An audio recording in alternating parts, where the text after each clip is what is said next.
Most Americans still think this is just another gas price story. A few extra bucks at the pump, maybe fewer summer road trips, maybe some politicians yelling at oil companies on cable news while Congress pretends hashtags are energy policy. That fantasy is about to collide headfirst with reality.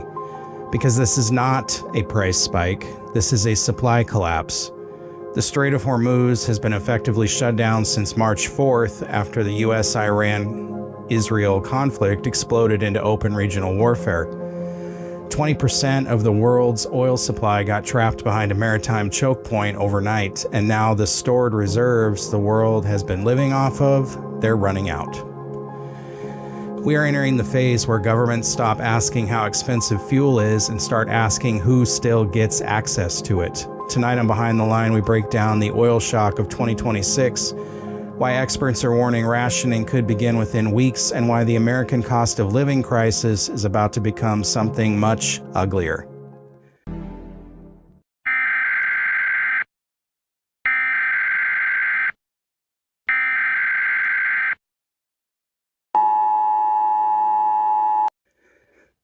Welcome to Behind the Line podcast. There's a dangerous disconnect happening right now between what people are hearing and what's actually happening underneath the surface of the global economy. Because the headlines are still treating this like a temporary geopolitical flare-up, it's not.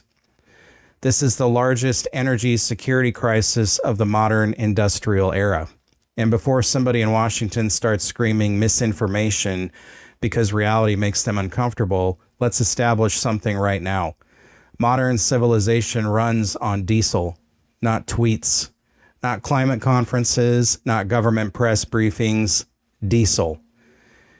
Every grocery shelf, every ambulance, every farming operation, every train, every cargo terminal, every Amazon truck, every backup generator at your hospital. And right now, global system that feeds the machine is bleeding out in real time. The Strait of Hormuz is one of the single most important pieces of geography on Earth. Tiny stretch of water, massive consequences. About 1/5 of the planet's oil and LNG supply normally flows through it, and now it's effectively closed. That means oil from Saudi Arabia, Kuwait, Iraq, Qatar, and the UAE either can't leave efficiently or can't leave at all. The world has already lost an estimated 10 million barrels per day in production. Think about that number. The entire global system was designed around just-in-time delivery and stable maritime trade. Governments spend decades assuming the U.S. Navy would permanently guarantee free movement throughout these shipping lanes forever. Turns out history doesn't care about PowerPoint presentations from think tanks. Now the tanker reserves already in transit have largely been consumed. Analysts estimate that the world has burned through more than 650 million barrels of supply cushion since the conflict escalated. That's why energy experts are sounding different now. Notice the language shift. A month ago, they were talking about higher prices. Now they're talking about physical scarcity. That's a completely different animal. Price spikes hurt. Scarcity breaks systems. Energy analyst Eric Nuttall recently warned we may be only weeks away from governments implementing demand destruction measures. That's the polite economist term. Demand destruction. The translation, people become too broke, restricted, or regulated to consume normal amounts of fuel. And once inventories hit critical lows, governments start intervening, not because they want to, because they panic. And if you think that sounds impossible in America, remember a few years ago, politicians literally told people they couldn't paddle board alone on the ocean during C-19, while violent criminals got released from jail. Bureaucracy is a magnificent machine for making the dumbest possible decision with complete confidence. Potential measures already being discussed internationally include mandatory work-from-home mandates, restricted driving schedules, fuel allocation systems, industrial energy rationing, emergency trucking prioritization, airline reductions, and Europe's already seeing industrial energy surcharges hammer manufacturing sectors. Jet fuel prices have exploded. Flights are being canceled. Food shipping costs are climbing. And here's the part people are missing. America doesn't have to run out of gasoline for this to become catastrophic. All we need is sustained diesel inflation. That alone is enough to hammer every working family in the country.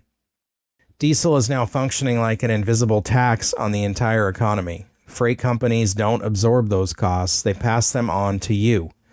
Milk, more expensive. Building supplies, more expensive. Farming equipment, more expensive.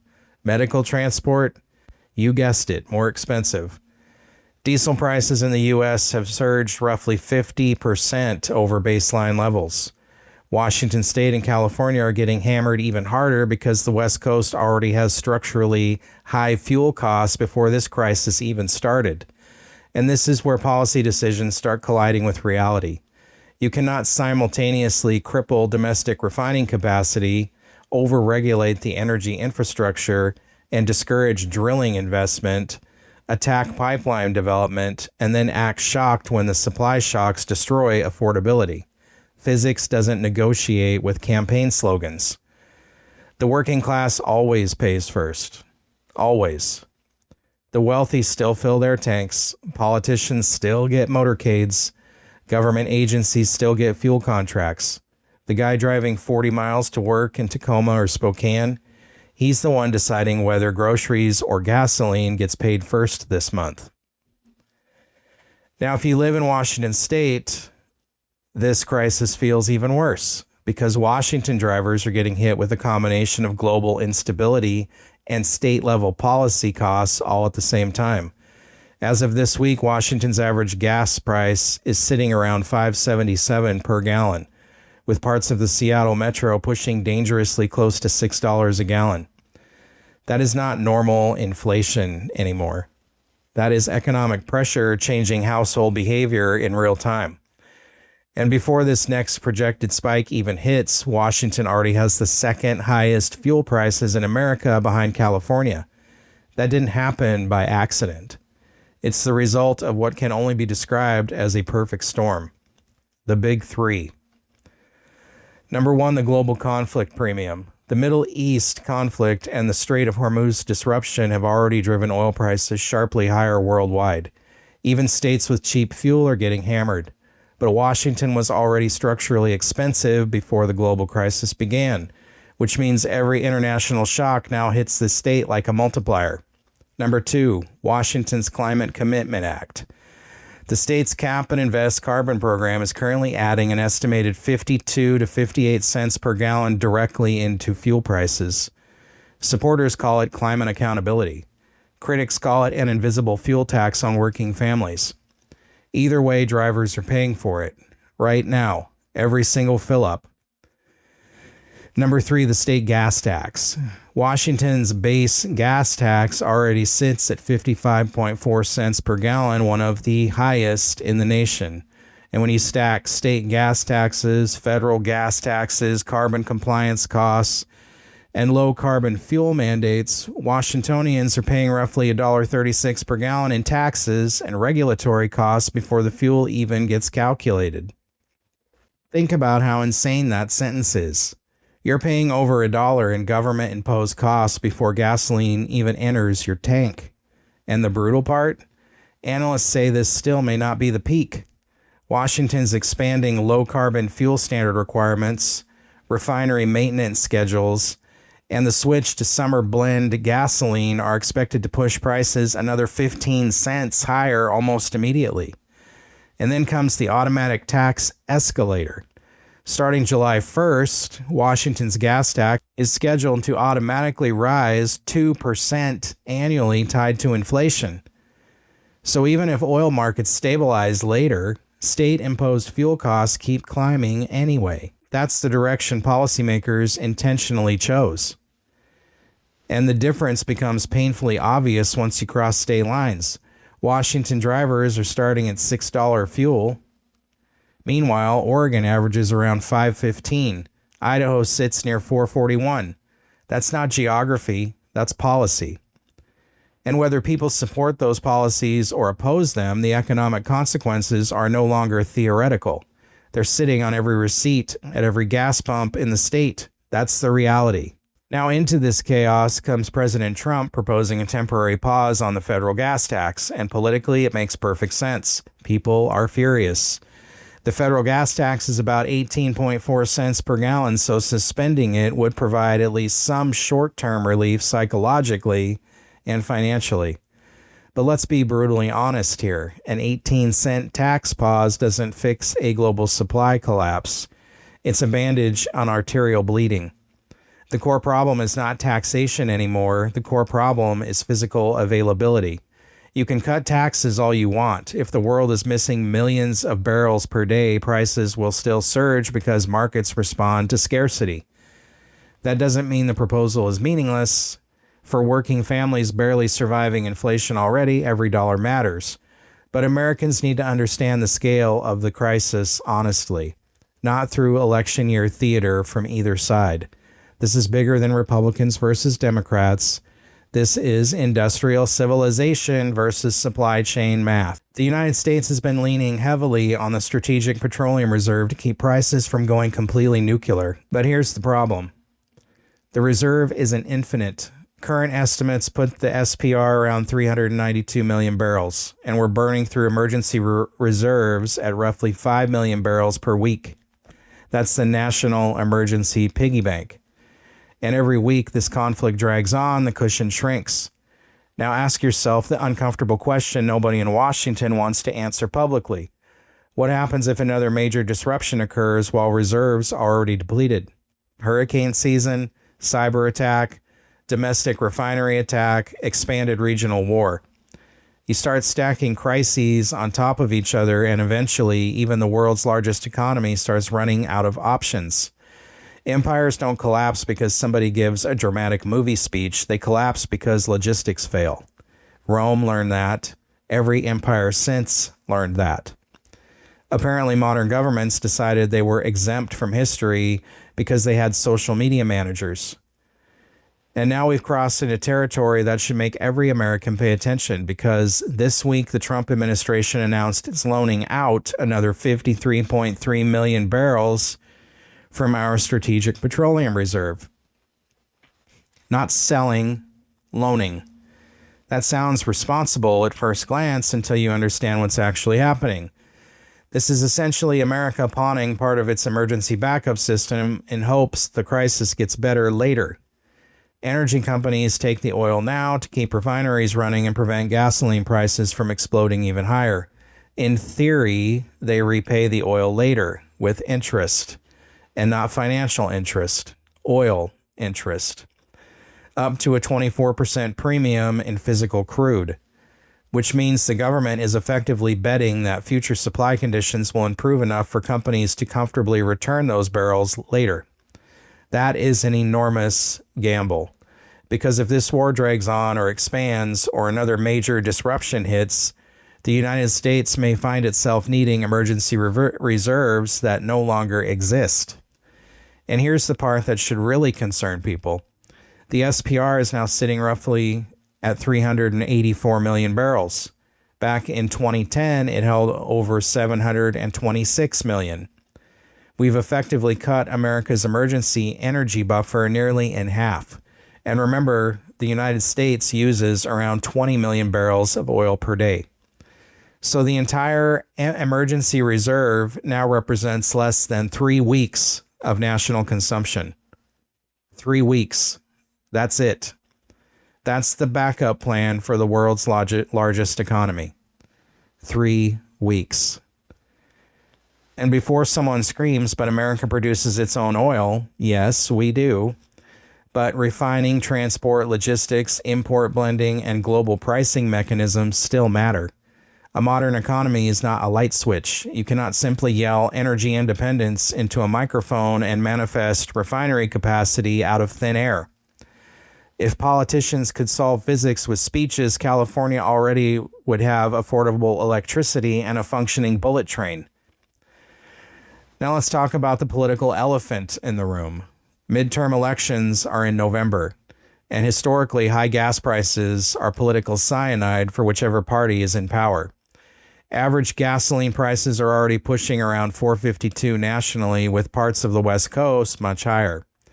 So Washington is trying to calm markets before voters fully revolt over fuel costs. That's the reality. And look, every administration does this. Republican, Democrat, doesn't matter. No White House wants Americans staring at $7 gas while campaign ads are running nonstop. But critics are warning this may be dangerously short-sighted, because releasing strategic reserves during the opening phase of a potentially long-duration energy conflict is like emptying half your fire extinguisher because the kitchen smells smoky. Maybe the fire goes out. Maybe the whole structure ignites later. And if that happens, you better hope nobody needs the extinguisher anymore. One of the most revealing details in the Reuters report barely got attention. Energy companies only accepted about 58% of the oil that was offered last month. That matters, because these companies aren't stupid. They understand the risk. Some refineries may already be struggling with processing limitations between heavier sour crude and lighter sweet crude. But more importantly, companies may be worried about owing the government millions of barrels later if oil prices go completely parabolic. Because if crude hits $180, $200, or $250 a barrel during a prolonged conflict, paying back those loans becomes a nightmare. And that hesitation tells you something deeply uncomfortable. The people closest to the industry may not actually believe this crisis ends anytime soon. And the people inside the energy sector are starting to act cautiously. Ordinary Americans should probably stop assuming this is just another temporary news cycle. Because the next phase of this crisis won't just hit gas stations, it hits food, manufacturing, shipping, medical systems, and eventually political stability itself. Oil isn't the only thing moving through the Gulf. The Strait of Hormuz is also critical for fertilizer exports, sulfur, petrochemicals, and helium. Qatar alone produces about a third of the world's helium supply. That matters because helium isn't just party balloons and clown nonsense. It's essential for semiconductor manufacturing and MRI systems. Meanwhile, this crisis has second-order effects even most Americans haven't begun to feel yet. Fertilizer costs are already climbing. Many farmers across the U.S. have chosen to not even plant this year due to the crisis, which means fall harvest prices are going to hurt again. Food inflation may become the next major wave after the energy inflation. And this is why the phrase "everything is connected" matters. Energy is upstream from almost everything in modern life. When energy breaks, supply chains break. When supply chains break, affordability collapses. When affordability collapses long enough, political instability follows. History has shown that repeatedly. Right now, America is still in the manageable discomfort phase. High prices, tight inventories, anxiety. But experts are warning the next phase may look very different if the strait stays closed deep into summer. And whether people like hearing it or not, this crisis exposed something painfully obvious. Modern nations built entire economies around the assumption that globalization would always function perfectly. Cheap shipping, cheap energy, cheap imports, permanent stability. That illusion is gone now. And ordinary Americans are once again the shock absorbers by decisions made by governments, corporations, and geopolitical planners thousands of miles away. So when you hear politicians promising simple fixes, understand the truth. There is no magic switch for global supply collapse. Only trade-offs, only consequences, only preparation. Because the difference between a functioning society and a fragile one is usually about 3 weeks of disrupted logistics. Civilization is basically a very organized truck stop with Wi-Fi and tax forms. Disturb the fuel flow long enough and people rediscover how thin the veneer really is. And the frightening part?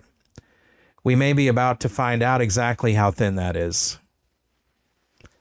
If you appreciate breakdowns that go deeper than corporate media headlines, support this channel by subscribing and sharing this episode. You can find Behind the Line and Left Coast News on YouTube, Spotify, Apple Podcasts, Rumble, Brighteon, BitChute, X, Facebook, Instagram, TikTok, Truth Social, and Patreon. Drop a comment below. Do you think America is prepared for a real supply chain emergency, or have we become too dependent on fragile global systems to handle a prolonged crisis? And how are you preparing for this? Stay safe, stay alert, and we'll see you next time on Behind the Line. It's 11:59 at Radio Free America, and this is Uncle Sam with music and the truth until dawn. Right now, I got a few words for some of our brothers and sisters in the occupied zone. The chair is against the wall. The chair is against the wall. John has a long mustache. John has a long mustache. It's 12 o'clock, Americans, another day closer to victory. And for all of you out there on or behind the lines, this is your song.